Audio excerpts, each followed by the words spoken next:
बातमीपत्रामध्ये आता पाहणार आहोत गावाकडच्या महत्त्वाच्या 50 बातम्या अतिशय वेगवान स्वरूपात सुरुवात करूयात। न्यायालयाच्या आदेशानुसार राज्यात ध्वनी प्रदूषण प्रतिबंधात्मक कायद्याची कठोर अंमलबजावणी सुरू आहे। मुंबई हे राज्यातलं पहिलं भोंगेमुक्त शहर ठरलंय। अशाच प्रकारे राज्यातील अन्य शहरं भोंगेमुक्त करण्याची ग्वाही मुख्यमंत्री देवेंद्र फडणवीस यांनी विधानसभेत दिली आहे। एमएचटी सीईटी परीक्षेत वारंवार होणाऱ्या चुका, परीक्षा केंद्रांबाबत निर्माण झालेला संशय यामुळे यापुढे पूर्व परीक्षा, स्पर्धा परीक्षा, एमएचटी सीईटी आदी परीक्षा राज्याबाहेरील केंद्रावर घेतली जाणार नाही। एमएचटी सीईटी परीक्षा सुरळीत पार पडावी यासाठी त्या महाविद्यालयातच परीक्षा घेतल्या जातील, अशी माहिती उच्च आणि तंत्र शिक्षण मंत्री चंद्रकांत पाटील यांनी दिली आहे। अभियांत्रिकी आणि देखभालीच्या कामांसाठी रविवारी मध्य रेल्वेच्या विद्याविहार आणि ठाणे स्थानकादरम्यान 5व्या आणि 6व्या मार्गावर सकाळी 8 ते दुपारी 1:30 वाजेपर्यंत मेगाब्लॉक घेण्यात येणार आहे। तसंच हार्बर मार्गावर कुर्ला आणि वाशी स्थानकादरम्यान अप आणि डाऊन मार्गावर सकाळी 11:10 ते संध्याकाळी 4:10 ब्लॉक असेल।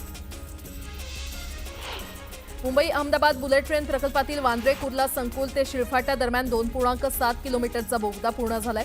या उपलब्धीमुळे मुंबई अहमदाबाद बुलेट ट्रेन प्रकल्पाला चालना मिळाल्याचं नॅशनल हायस्पीड रेल कॉर्पोरेशन लिमिटेडनं सांगितलंय। मुंबईकरांना सागरी किनाऱ्याचा आनंद लुटता यावा यासाठी पालिकेकडून मरीन ड्राईव्ह प्रमाणेच वरळी सी फेसपर्यंत विहारपथ उभारला जातोय। यासाठी 15 जूनची डेडलाईन हुकल्यावर आता 15 जुलैपर्यंत हा विहारपथ खुला करण्याचा पालिकेचा प्रयत्न आहे। महापालिकेच्या घनकचरा विभागाच्या नव्या यंत्रणेमुळे कोणत्याही कामगारांच्या सुविधा बाधित होणार नाहीत आणि कामगार कपात केली जाणार नाही। या प्रणालीमुळे पालिकेचे प्रति महिना अंदाजे 12 कोटींचा खर्च वाचतीलच, पण सकाळ आणि संध्याकाळी रस्ते स्वच्छता आणि कचरा संकलनाची सुविधा देणं देखील शक्य होईल, असा दावा उद्योगमंत्री उदय सामंत यांनी विधान परिषदेत केला।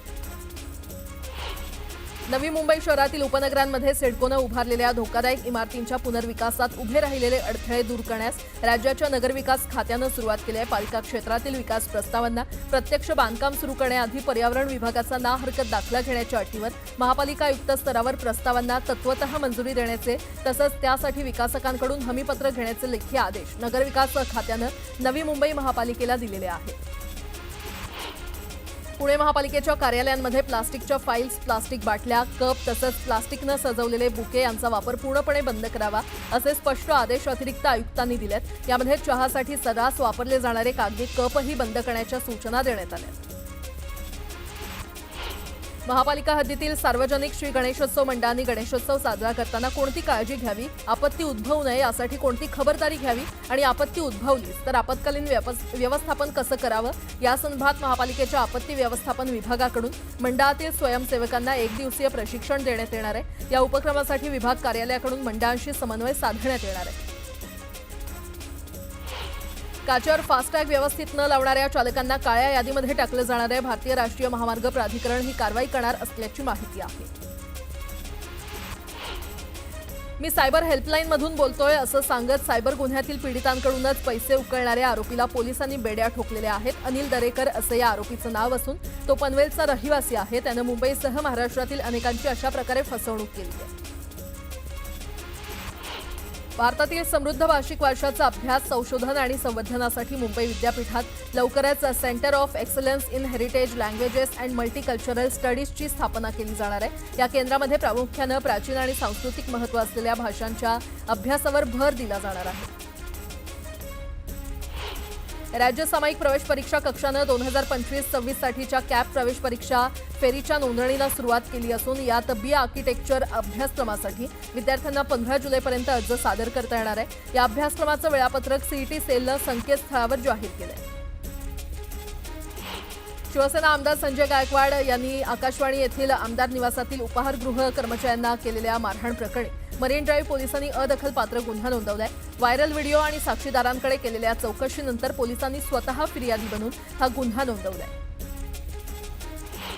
उत्तर भारतात बहुतांश राज्यात दमदार पाऊस सुरू असून दिल्लीमध्ये पाऊस आणि वाऱ्यामुळे 6 विमानांचे मार्ग शुक्रवारी बदलण्यात आले। हिमाचल प्रदेशात संततधार सुरू असून 208 रस्ते मार्ग अजूनही पाण्याखाली आहेत। सर्वाधिक नुकसान याच राज्यात झाले। छत्रपती शिवाजी महाराजांच्या 12 गड किल्ल्यांचा युनेस्कोच्या जागतिक वारसा यादीमध्ये समावेश करण्यात आला आहे। या महाराष्ट्रातील 11 किल्ले रायगड, राजगड, प्रतापगड, पन्हाळा, शिवनेरी, लोहगड, साल्हेर, सिंधुदुर्ग, विजयदुर्ग, सुवर्णदुर्ग, खांदेरी तसंच तामिळनाडूतील एक जिंजी या किल्ल्याचा समावेश आहे. छत्रपती शिवाजी महाराजांच्या 12 किल्ल्यांचा युनेस्कोच्या जागतिक वारसा यादीमध्ये समावेश हा ऐतिहासिक अभिमानास्पद आणि गौरवशाली क्षण असल्याची प्रतिक्रिया मुख्यमंत्री फडणवीसांनी दिली आहे. विरोधकांच्या सभात्यागानंतरही महाराष्ट्र जनसुरक्षा विधेयक विधान परिषदेत मंजूर झालं. दरम्यान विधेयक रद्द करण्याची मागणी विरोधकांनी केली आहे. विधेयकावर सही करू नका अशी विनंती राज्यपालांना करणार असल्याचं दानवे म्हटलं.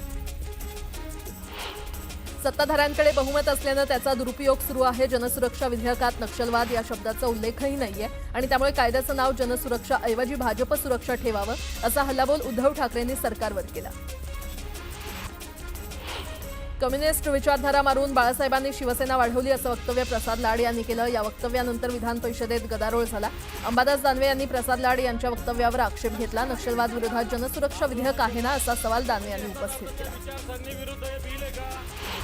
जनसुरक्षा विधेयक कायद्याला डाव्या विचारांच्या पक्षांनी हरकत घेतली आहे. शेकापचे जयंत पाटील यांनी या कायद्यावर उघड भाष्य करत याबाबत मोठी प्रतिक्रिया दिली आहे. जनसुरक्षा कायद्याचा मोठा गैरवापर होऊ शकतो अशी शक्यता देखील जयंत पाटील यांनी व्यक्त केली आहे.